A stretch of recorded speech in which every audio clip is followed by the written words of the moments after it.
রাষ্ট্রবাদী দেশপ্রেমিক ভারত প্রেমী বৃন্দ,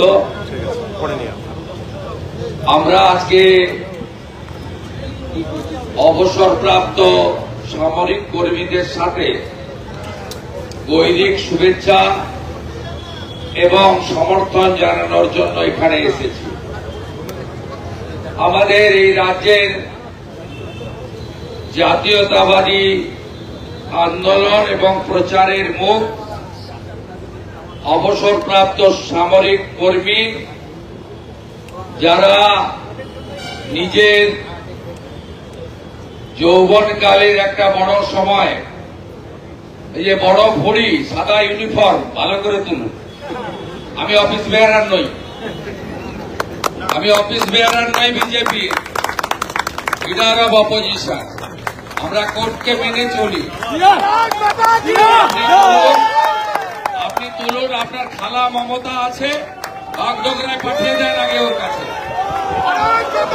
भारत माता की जय, भारत माता की जय। আমি আইন তৈরি করি 2006 থেকে এমএলএ এমপি, ল মেকার, কোর্টকে রেসপেক্ট করি।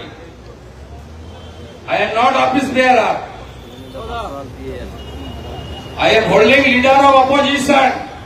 Please record my voice and send it to your godfather and boss, Mr. Manoj Barma, a great Chatugar. Mr. N. Mohan Rao, Mr. Tapan Maiti, Mr. Shamal Banerjee, Mr. Biman Ghosh, and যারা আছে আমাদের ex serviceman, তাদেরকে আমি এসে এখানে প্রণাম করেছি।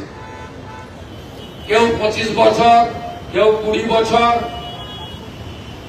মানে কেউ আরো বেশি সময় তাদের জীবনের যে একেবারে প্রাইম টাইম, সেই সময়টা তারা ভারত মাকে রক্ষা করার জন্য দিয়েছেন এবং এখনো আমাদের এই দেশকে শক্তিশালী করার জন্য তারা কাজ করছেন। আমাদের great prime minister, strong prime minister Narendra মোদীজির নেতৃত্বে আমি সমস্ত এক্স সার্ভিসম্যান আজকে যারা এখানে এসেছেন ধন্যবাদ দেব।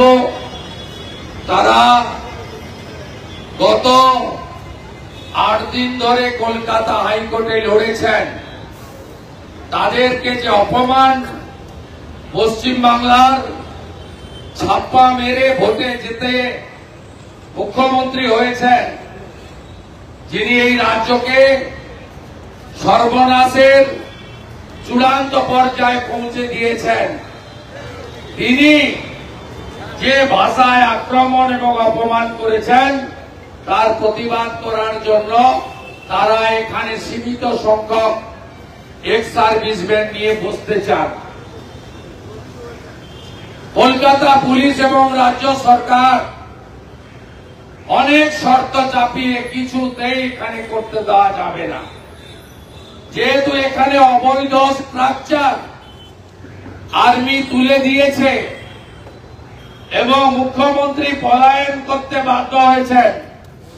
মুখ্যমন্ত্রী শুনে রাখুন, আর্মিরা আপনাকে দেখে পালায়নি, আর্মি আপনার অবৈধ চামড়া তুলে দিয়েছে বলে আপনি ল্যাজ গুটিয়ে পার্টি পালিয়ে দরিনা ক্রসিংয়ে চলে গেছেন। আমাদের দেশের আর্মি আপনাকে দেখে ছারপোকাদের দেখে পালাবে কেন? আমাদের দেশের আর্মিকে দেখে চীন পালায়। পাকিস্তান পা ধরে যে সব বিমানবন্দর তো ভেঙে দিলেন, কিছুই তো রাখলেন না। মাসুদ আজহারের বংশ নির্বংশ হয়ে গেল। এবারে সিডিএস আপনি থামান, আমরা আর পাচ্ছি না। আমাদের দেশের আর্মিকে দেখে সবাই স্যালুট করে। ইউনাইটেড নেশন পিস কিপিং ফোর্সে সেবাদান এবং বিভিন্ন দেশে যে ইন্টারনাল ডিজাস্টার হয় পুনর্নির্মাণে আমাদের দেশের আর্মিরা সবচেয়ে বড় গুরুত্বপূর্ণ ভূমিকা নেয়।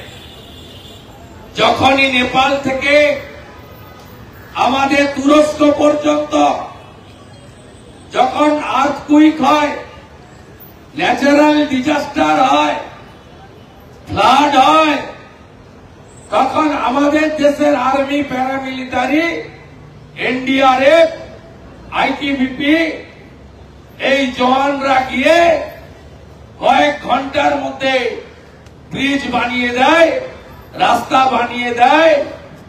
এমনকি তুর্কি পাকিস্তানকে অপারেশন সুদূরে সাপোর্ট দিল, সেই ইসলামিক কান্ট্রি ভূমিকম্পের পরে 24 ঘন্টার মধ্যে একটা আস্ত হসপিটাল বানিয়ে দিয়েছিল আমাদের দেশের সেনা এবং আধা সেনা।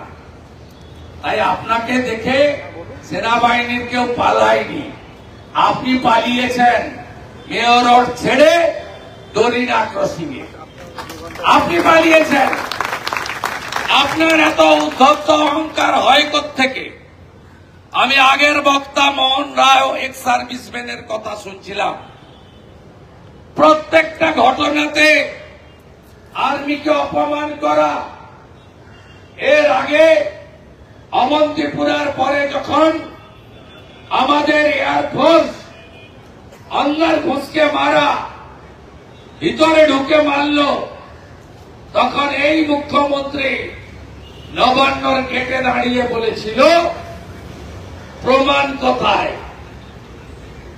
এই মুখ্যমন্ত্রী একদিন সারা রাত্রি নবান্নতে কাটিয়েছেন।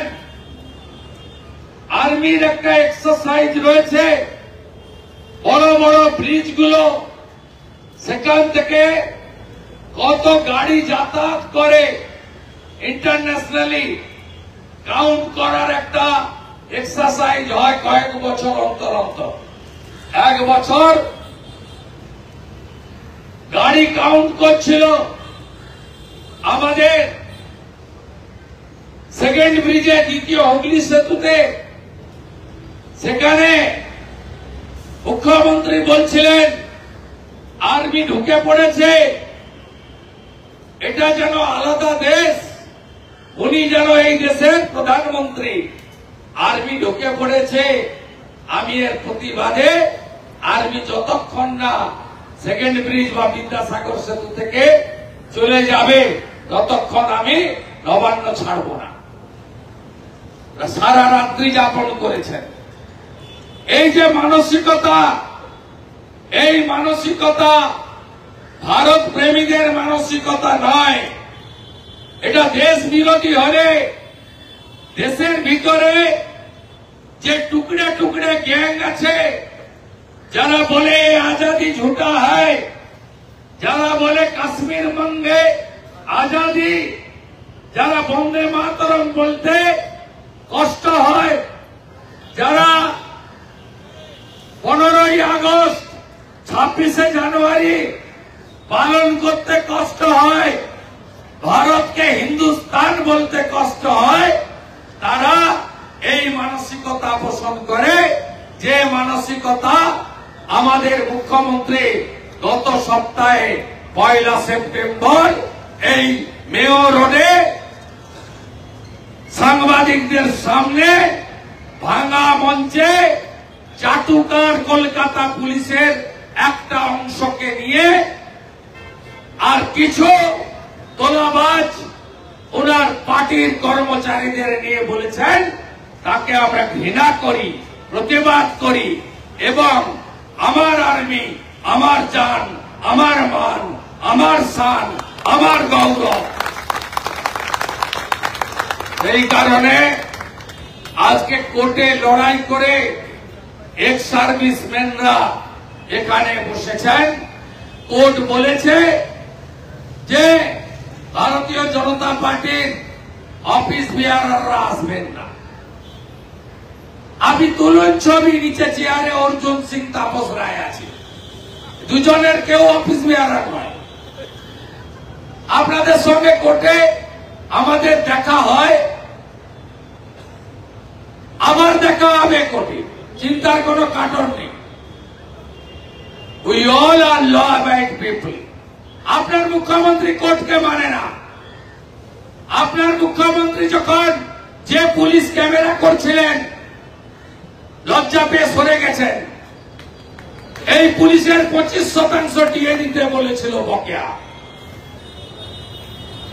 লজ্জা করে না? হাফ বেতন পান, অর্ধেক বেতন পাচ্ছেন, অর্ধেক বেতন পান আপনারা, হাফ বেতন আপনারা পান না এই মুখ্যমন্ত্রীর জন্য। আপনারা প্রত্যেকে বঞ্চিত। ভারতবর্ষের স্বাধীনতার পরে কোন প্রথম সারির রাজনৈতিক নেতা বা নেত্রী অর্থাৎ মুখ্যমন্ত্রীকে প্রথম সারির জনপ্রতিনিধি বলা যেতেই পারে। কোর্টের অবমাননার দায়ে 5 লক্ষ টাকা ফাইন জমা দিয়েছে কে? নাম উঠেছে কার? তার নাম মমতা ব্যানার্জি। কেন?